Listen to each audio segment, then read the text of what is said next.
How's it going, guys? I'm RJ with Xprite. Today we're going to show you how to install foot pegs on a 2018 JL.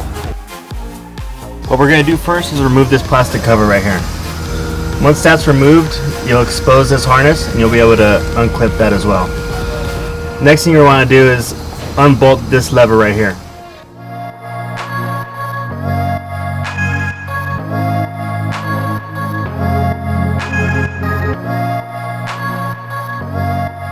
Next, you're going to want to remove these nuts or bolts from underneath the hinges.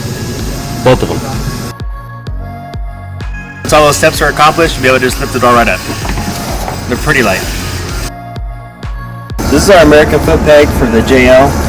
It's really simple to install. All you do is remove the nut at the bottom here that it comes with, and then go ahead and slide it into the slot. Once it's done, you'll just screw the nut back on.